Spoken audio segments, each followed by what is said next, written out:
What's going on, everyone? Welcome into an at-home edition of the Broncos Breakdown. We're filming from my kitchen right now because Russell Wilson has been ruled out this Sunday against the Jets. And I don't think it's as black and white that his hamstring is not 100%, so they're going to sit him for health reasons. I'm going to go Brian Windhorst mode here and say there might be more to it. But the news is Russell Wilson is out this Sunday, which anytime your starting quarterback is ruled out, every single NFL fan has a oh shit moment, right? Your starting QB is going to be out this week. How are we ever going to find a way to win? At this point, I'm not all that concerned because I don't really see how things could get that much worse with Brett Rypien at QB for this offense that averages just over 2 touchdowns a game. I mean, they have 7 touchdowns in 6 weeks? I don't think it is that drastic of a, oh no, this is game over for Denver. It was already so bad, and now Brett Rypien has to start. I think there might be a tiny silver lining in this, that with Brett Rypien starting, might you see the offensive line feel like they have to bring it that much more because they know they don't have, the magician Russell Wilson in the backfield running around making plays? Might you see wide receivers know, I can't afford to drop the football on 3rd and 7 right now. We have to make every single possession matter. This stuff happens a lot in football, right? Where the backup comes in and your immediate thought is, fly the white flag, this one is over. And then everyone else's play kind of elevates for a brief period of time to try and make life as easy and comfortable as possible for the backup QB, Brett Rypien. So with that being in mind, what is your confidence level in Brett Rypien? If you had to do it on a scale of 1 to 10, earlier on our community tab, I asked, would you guys rather have a banged up Russell Wilson or a healthy Brett Rypien? The votes were 75% for Brett Rypien. So I'm expecting a decent amount of confidence to be coming for a player who has a career start. We've all heard it 1,000 times, but if you haven't already, Brett Rypien, 1-0 in his career. That one career start coming against the New York Jets. Might remember early 2020, week 2. It was a 4th quarter comeback, so it might be just a Jet killer. I don't know. But Brett Rypien under center. Looking at some of his stats going back to that game, he went 19 for 31, 242 yards and 2 touchdowns, 3 interceptions.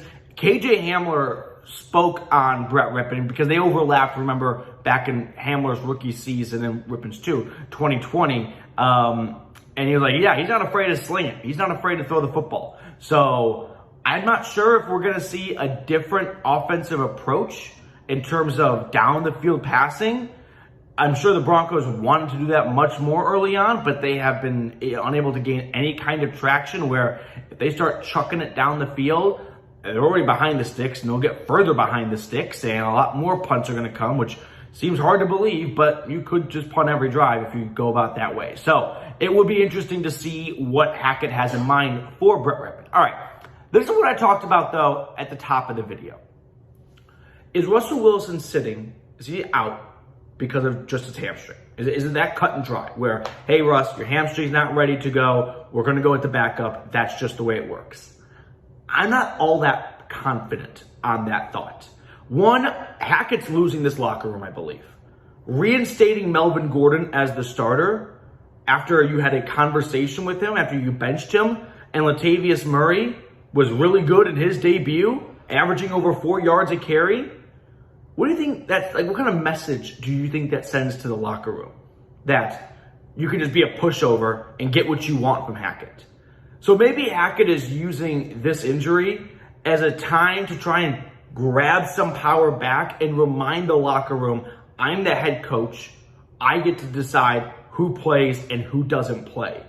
And if Russell Wilson, who's already playing the worst football of his career, this comes at maybe a bit of a convenient time for Hackett because he was never going to pull out Russell healthy, but now he can kind of disguise it under the injury. And he gets to tell the locker room, don't forget, I'm the head honcho. Even though Melvin Gordon just walked all over me and got his starting job back. No. If I want to make a call, don't forget, I can do that. And I'm not sure if this is, Hackett definitely doesn't believe he's more likely to win with Rypien over Russ, but maybe he believes that this relationship with Russell Wilson is getting to a point where he doesn't like. I mean, Russ comes with an entourage. Russ has his own office. No other player gets their own office. Tom Brady doesn't have his own office in Tampa Bay. Now, Brady also gets away with a lot more, but the point being, maybe this is Hackett trying to get some of that power back in his relationship with Russell Wilson, which you don't want to see late October. Maybe some mind games going on that's translating to players not playing on the field on Sunday. This is just, if my kind of theory on this is true or it holds water, it's bad news bears. It's not what you want to see from your team, between your quarterback and your head coach going into week 7. This is just the start of a phenomenal article that's going to come out in March of what really happened behind the scenes in Mile High between Russell Wilson and former Broncos head coach Nathaniel Hackett. You get what I'm saying right now? All right. We're going to talk about this more in detail in just a moment. If you haven't subscribed, please go ahead and do so. If you're looking for a Broncos YouTube channel that's going to keep you up to date with the latest news, injury news, even when I'm not in the office and I'm breaking it down from my kitchen, this is the channel for you. Hit that big red button and subscribe today. All right, so with no Russell Wilson, they're going to be getting ready to face a hungry Jets team. I say hungry. Maybe they're getting full. They've won a handful of straight games. They just knocked off the Pittsburgh Steelers. They just knocked off the Green Bay Packers after knocking off the Pittsburgh Steelers. So they've won 3 in a row, I believe, right now. They are rocking on. Maybe they've won 3 out of the last 4 or something like that. But regardless, they are a very good team right now, this Jets team. So the Broncos defense, Zach Wilson hasn't been all that impressive. So this might just be which team, kind of like the Colts game, which team makes the red zone turnover to give the other side life. And we'll hope for the Broncos to be on that receiving end this time and not a Russell Wilson or a Brett Rypien red zone interception. But it's going to be Brett Rypien, guys. Let me just throw his career stats your way in case you don't already know them.